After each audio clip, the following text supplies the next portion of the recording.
धौलपुर करीब 8.5 साल पुराने एक खेत विवाद के एक प्रकरण में जिला एवं सेशन न्यायालय धौलपुर ने सुनवाई करते हुए 5 आरोपियों को 5-5 साल के कारावास की सजा सुनाई है। वहीं प्रत्येक को 10-10 हजार रुपए के अर्थदंड से दंडित किया है। मामला धौलपुर जिले के देहौली थाना क्षेत्र का है, जिसमें दोनों पक्षों में से एक व्यक्ति की गोली लगने से मौत हो गई थी। डीजे कोर्ट धौलपुर के लोक अभियोजक शैलेंद्र मथुरिया ने बताया कि 8 जुलाई 2017 को देहौली थाना क्षेत्र के गांव दगरा निवासी श्रीचंद पुत्र मायाराम बघेल और गढ़ी जाफर निवासी राजेंद्र पुत्र सोवरन सिंह के बीच खेत विवाद को लेकर लड़ाई झगड़ा व फायरिंग हुई थी, जिसमें श्रीचंद पक्ष के रघुवीर सिंह को गोली लगने से मौके पर ही मौत हो गई थी।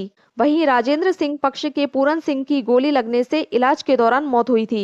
लोक अभियोजक मथुरिया ने बताया कि झगड़े के बाद दोनों पक्षों ने एक दूसरे के प्रति हत्या का मुकदमा दर्ज कराया था, जिसमें देहौली थाना पुलिस ने कार्रवाई करते हुए चालान पेश किया। इसी प्रकरण में शनिवार 7 फरवरी 2026 को सुनवाई करते हुए डीजे कोर्ट के न्यायाधीश संजीव मागो ने दोनों पक्षों के 5 लोगों के आरोप सिद्ध होने पर 5-5 वर्ष के कारावास एवं 10-10 हजार रुपए के अर्थदंड की सजा सुनाई है, जिसमें श्रीचंद पक्ष के धर्मपाल पुत्र श्रीचंद, सियाराम पुत्र मायाराम और रामू पुत्र गोपाल सिंह को सजा हुई है। वहीं राजेंद्र पक्ष के राजेंद्र सिंह और वीरेंद्र पुत्रगण सोवरन सिंह को सजा हुई है।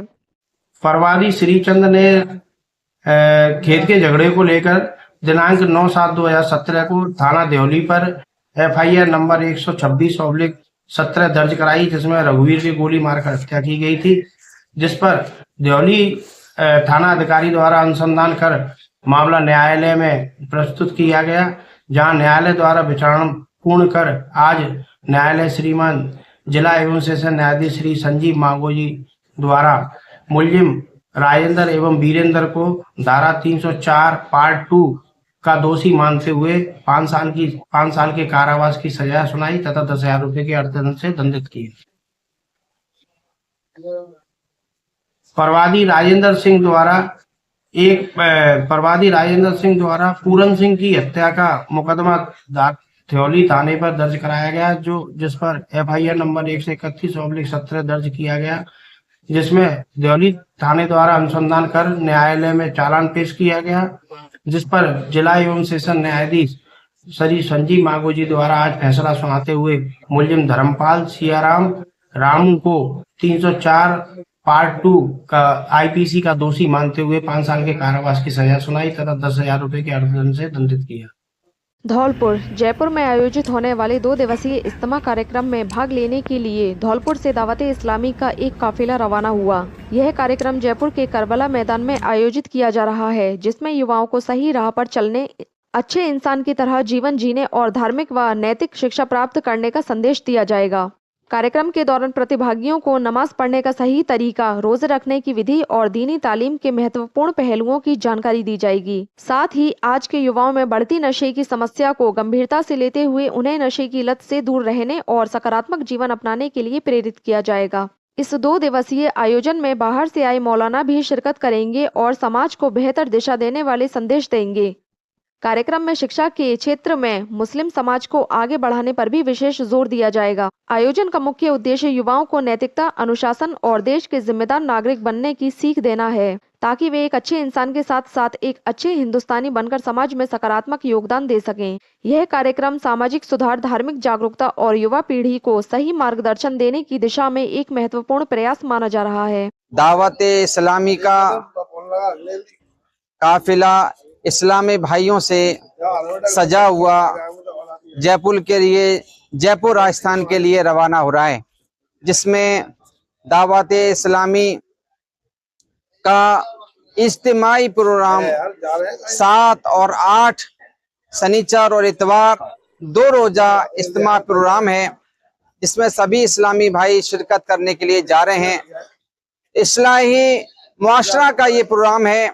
हमारे मुआशरा में जो इस्लामी भाई किसी भी गैर इस्लामी तरीके से जिंदगी गुजार रहे हैं, उनको इस्लामी तरीके से जिंदगी गुजारने का सही तरीका सिखाया जाएगा।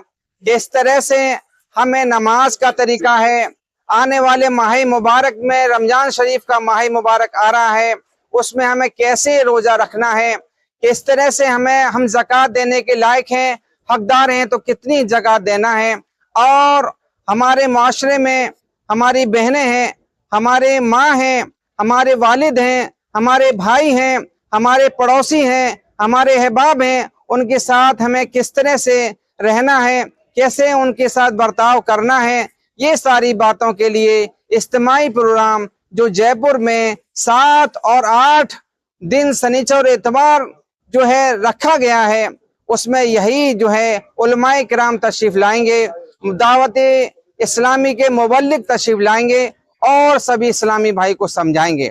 इंशाअल्लाहुल अजीज ये प्रोग्राम कामयाब और शादमान होगा। हम यही अल्लाह से दुआ करते हैं, अल्लाह जल्ला शानहू साथ खैरियत के साथ ये धौलपुर से तशरीफ ले जाएं और साथ खैरियत के साथ ही धौलपुर में तशरीफ लाएं। वाखिर दावाना अल्हम्दुलिल्लाह।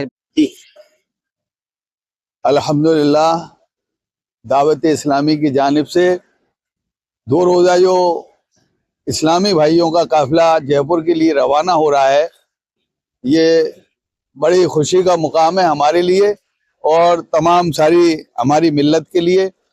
ये इस्लामी भाई के नौजवान, हमारे इस्लामी भाई नौजवान हमारे साथी जो जा रहे हैं वो 2 रोज़ा प्रोग्राम के लिए जा रहे हैं। वहाँ पर ये इज्तिमा में दीन और दुनिया की बातें सिखाई जाएंगी। दीन से अपनी ज़िंदगी किस तरीके से गुजारनी है और इस दुनिया में किस तरीके से हुस्न सलूक से हमें पेश आना है।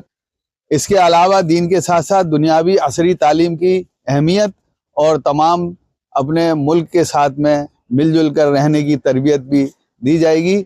और इंशाअल्लाह मैं इनको मुबारकबाद पेश करता हूँ, जो तमाम हमारे इस्लामी भाई जा रहे हैं उनसे मैं उनको बहुत बहुत मुबारकबाद पेश करता हूँ कि वो 2 रोज़ा इस तरबियती प्रोग्राम को अच्छी तरीके से निभाएं और अल्लाह इनका सफ़र साथ खैरियत से लौटने की तौफीक अता फरमाए।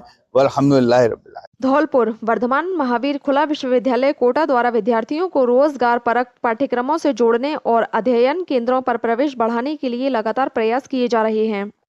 इसी क्रम में VMOU अध्ययन केंद्र राजकीय PG कॉलेज धौलपुर में मुख्य समन्वयक और स्टाफ के साथ एक महत्वपूर्ण बैठक आयोजित की गई। विद्यार्थियों की दूरस्थ शिक्षा में बढ़ती रुचि को देखते हुए विश्वविद्यालय ने प्रवेश की अंतिम तिथि बढ़ाकर 15 फरवरी कर दी है। अब विद्यार्थी 15 फरवरी तक विभिन्न पाठ्यक्रमों में प्रवेश ले सकते हैं। दूरस्थ शिक्षा प्रणाली महिलाओं के लिए भी उपयोगी साबित हो रही है, क्योंकि राज्य सरकार द्वारा छात्रवृत्ति के माध्यम से फीस का पुनर्भरण किया जा रहा है। बैठक में विश्वविद्यालय के निदेशक डॉक्टर JK शर्मा और सहायक कुलसचिव SB सिंह ने अध्ययन केंद्र के मुख्य समन्वयक डॉक्टर गिरिराज सिंह मीणा और स्टाफ के साथ प्रवेश किया। धौलपुर पुलिस अधीक्षक विकास सांगवान ने कलेक्ट्रेट सभागार में जिले के सभी पुलिस अधिकारियों की अपराध गोष्ठी लेकर कानून व्यवस्था की समीक्षा की। बैठक सुबह 11 बजे शुरू हुई और करीब 4 घंटे तक चली। क्राइम मीटिंग में पुलिस अधीक्षक ने लंबित मर्ग और पुराने प्रकरणों के शीघ्र निस्तारण के निर्देश दिए। उन्होंने हत्या, लूट, डकैती, दुष्कर्म, SC/ST, पोक्सो और लोक सेवकों पर हमले से जुड़े मामलों में तेजी से कार्रवाई करने को कहा। बैठक में ऑपरेशन शिकंजा अभियान की थाना स्तर पर समीक्षा की गई और वांछित अपराधियों की जल्द गिरफ्तारी के निर्देश दिए गए। पुलिस अधीक्षक ने आदतन अपराधियों पर निगरानी रखने, नई हिस्ट्री शीट खोलने और चोरी व नकबजनी जैसी घटनाओं पर रोक लगाने के लिए सूचना तंत्र मजबूत करने को कहा। उन्होंने अवैध मादक पदार्थों की रोकथाम, सड़क दुर्घटनाओं में कमी, नियमित गश्त और नाकाबंदी बढ़ाने पर भी जोर दिया। साथ ही थानों में लंबित शिकायतों का जल्द समाधान, साफ सफाई, CCTV कैमरों के रखरखाव और मालखानों के सही प्रबंधन के निर्देश दिए। क्राइम मीटिंग में अतिरिक्त पुलिस अधीक्षक वैभव शर्मा सहित जिले के सभी वृत्त अधिकारी और थाना अधिकारी उपस्थित रहे।